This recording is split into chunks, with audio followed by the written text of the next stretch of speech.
Hello everybody, welcome back to the channel. In this video I'm going to be talking about Chelsea, and we're coming off of 3 wins in a row, and I think the team looks great, and I have a lot I want to say and talk about, so I'm just going to get right into it.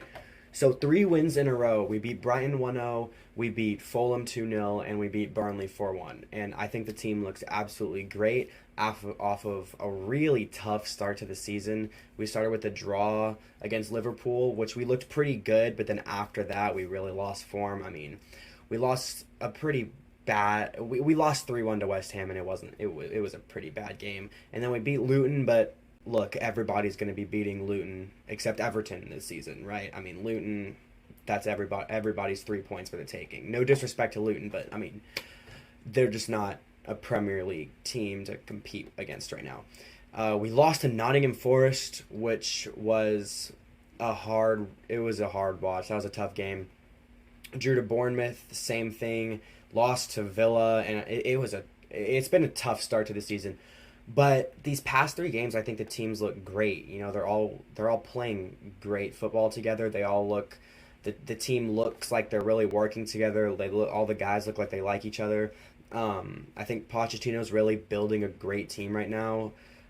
Some notable players that I think are doing great right now. Got to talk about Sterling. I mean, he was terrible last season, terrible.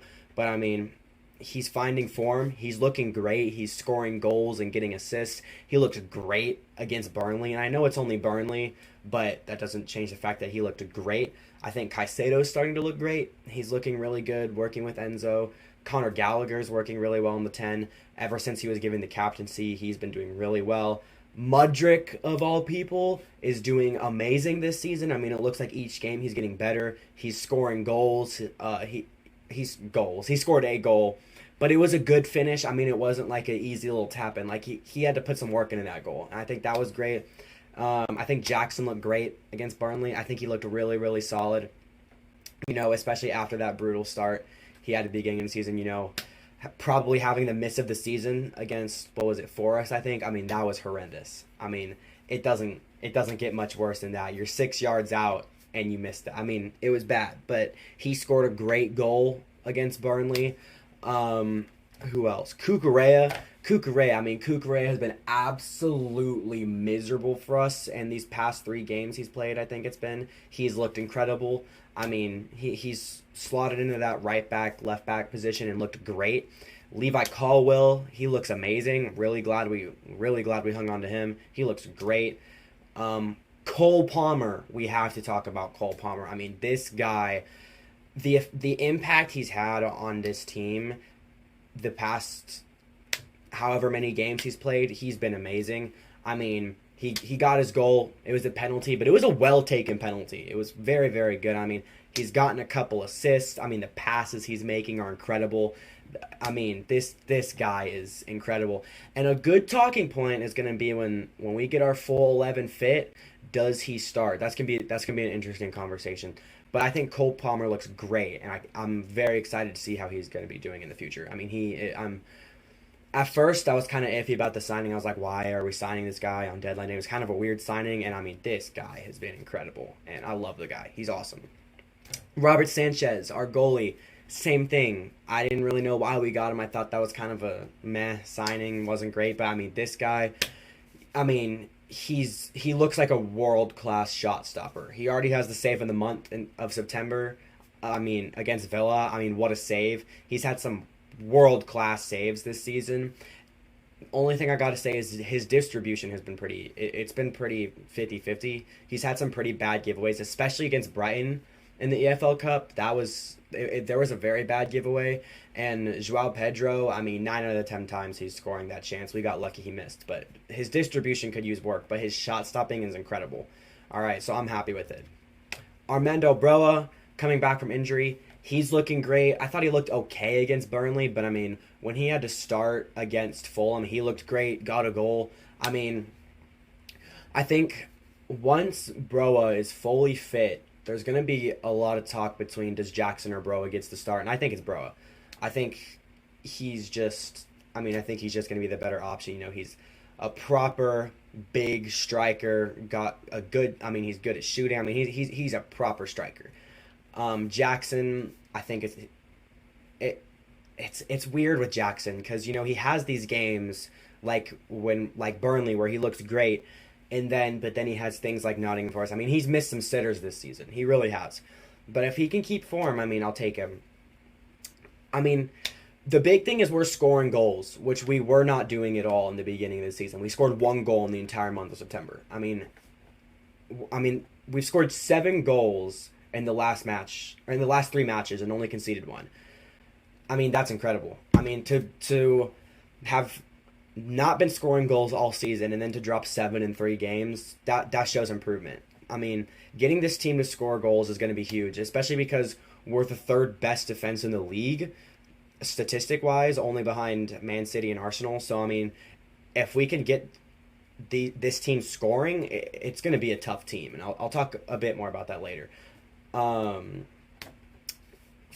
against Burnley, first time we've scored 4 goals since beating Southampton 6-0 in the 21-22 season. So, I mean, to have, and I know it's only Burnley, but Man United only put 1 up past Burnley, right? So are Chelsea better than United at this point? I mean, I think so, but that's another conversation. I mean, I just think this team looks great, and the scoring goals thing is huge, because if this team is scoring goals, it's going to be very interesting to be watching this team against, Arsenal, Cities, Tottenhams, Uniteds. I mean, the big teams, it's going to be interesting to watch them, because, I mean, our midfield's great. Our defense is great. It's just that attacking third that we've really been struggling with for a while now. I mean, last season and the beginning of this season, we've been struggling with it. But if they can be scoring goals, that's it. We got it. We got to talk about these upcoming fixtures if we're going to be talking about Chelsea, because it's not pretty. It's not pretty. I got them up here. We got Arsenal at home, Brentford at home, Tottenham away, City at home, Newcastle away, Brighton at home, Man United away, and then on December 9th to end that horror of a fixture list, we have Everton. So, I mean, it's tough, and I'm happy that we're on we got momentum right now, 3 wins in a row, scored 7 goals in 3 games. I'm happy we've got momentum going into these games, because, I mean, they're tough games. I mean, I'll make some predictions. Arsenal, I'd like to get a draw against them, but they're in a title race. They just beat Man City. I mean, Arsenal look great. I mean, it would be it's going to be really tough to get a result against them. I'd be happy with a draw, but I'm expecting a loss. Brentford at home, I think we can win that. Brentford aren't really looking that great. No disrespect to Brentford, but they're not. So I think we win that.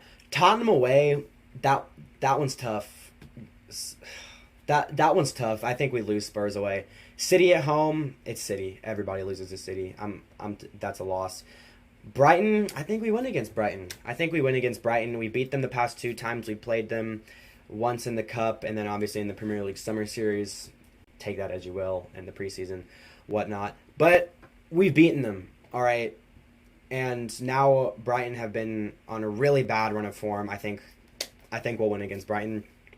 Man United away, I would say this would be a win, but it's an away game. Going to Old Trafford, that's tough. But, I mean, Man United are terrible right now, right? Onana is letting goals in that you wouldn't even believe, right? I mean, their back line is in crisis. I would not be surprised if we got a win against this, and I would absolutely love to get a win against United. And then Everton on the 9th, win. No disrespect to Everton, but we should be winning that game. But yeah, these fixtures are not pretty. But it's going to be a really interesting month of late October to November, because I'm really interested to see how this side performs against these, big 6 teams, right? Because, like I said, man, if we can get this team scoring goals, we're going to have a good season. Because, like I said, our midfield is stacked. All right, Enzo Fernandez he's an $100 million player, without a doubt. Moises Caicedo, he's really starting. He had a tough start, but he's starting to look great. And I think he's going to work really well with Enzo. So our midfield's great. Our defense, 3rd best in the league. It's just that attacking third. We have to be scoring goals. I got to talk about the injury crisis. I have some notes here. I have to talk about it. And it's going to be an interesting topic of, does Cole Palmer or Mudryk start in our fully fit 11? I'm going to go through a list here. We've got Reece James, Ben Chilwell, Nkunku, Wesley Fofana, Romeo Lavia, Trevor Chalobah, Carney Chukwuemeka, Benoit Badiashile, and maybe Axel Disasi. I've seen some talk online. I don't know if it's confirmed or not that Axel is injured, but that's not really. So take that as you will. But I mean that's crazy. We nearly have a full starting 11 of injured players. It's just interesting because obviously Reece James, Chilwell are starting. I want to say Fofana starts over Disasi. Maybe bench Silva and start Disasi, but I think Fofana starts over Disasi. I think Badiashile is also really good. I think that center back pairing would probably be Badiashile and Fofana. That's probably our best bet, and I think that's pretty solid. And Kunku's definitely starting in the 10. He absolutely has to, which leads to an interesting topic of, does Palmer start in our fully fit 11? Because if Sterling is keeping up this form and is going to be like, if he's going to have a good season, he's 100% starting. And he can play right or left wing. So do we start either Sterling on the left and Palmer on the right, or do we bench Palmer, put Sterling on the right and Mudryk on the left, because Mudryk is also looking really good. And if Mudryk can, be performing and, keep getting better like he is, it's going to be really interesting on who starts there. Right now, I would probably pick Palmer over Mudryk if all of these players came back and we got our full 11. But Mudryk is still looking really great, and he's picking up form. It's really interesting to see what's going to happen. But in terms of the striker too, that's going to be big between Bro and Jackson. Sorry, I paused a bit, because like I said earlier, once Bro is fully fit, I think he starts over Jackson 10 out of 10 times. But if Jackson keeps on putting on great performances, I'm going to give him the start. But the big talking point right now, though, is Chelsea is currently, there's talk online about us being linked with Ivan Toney or Victor Osimhen. Those are our talks for our big January signings. And if we sign either of those players, as for who I would pick, it's a tough choice. I would pick Ivan Toney, and I'm not saying he's better than Osimhen, but he has that Prem experience. So I would take Ivan Toney. If we could pick him up in January, that'd be huge. And if we can pick up Ivan Toney, that completely changes the game, because Ivan Toney guarantees you 20 goals a season at least. And that just goes on to what I've been saying, like, if this side is scoring goals, we're going to have a great season. And I don't think our Champions League dreams would be over if we pick up a class striker like Toney or Osimhen. I think if we pick up Toney or Osimhen, that changes the game for this season. Combining him with Nkunku, Sterling if he's in form, Palmer, it's going to be big. Enzo, he'd play good with them. If we pick up one of them, that would be absolutely huge, and I think it completely changes the trajectory of this season, and it nearly guarantees us at least Europa League, which I already think we'll most likely get, and it probably gets us Champions League if we can get a goal scorer like them. That would be incredible. So at the end of the day, that's really the biggest thing, is scoring goals. And I don't think our Champions League dreams are over yet, because we look good in midfield and defense, and it's just that scoring goals. And I think we're in for a good season. That's really all I have to say. If you have anything you want to say, just let me know down in the comments. If you like this video, subscribe. If not, tell me what I can change in the future, and I'll see y'all next time. Later.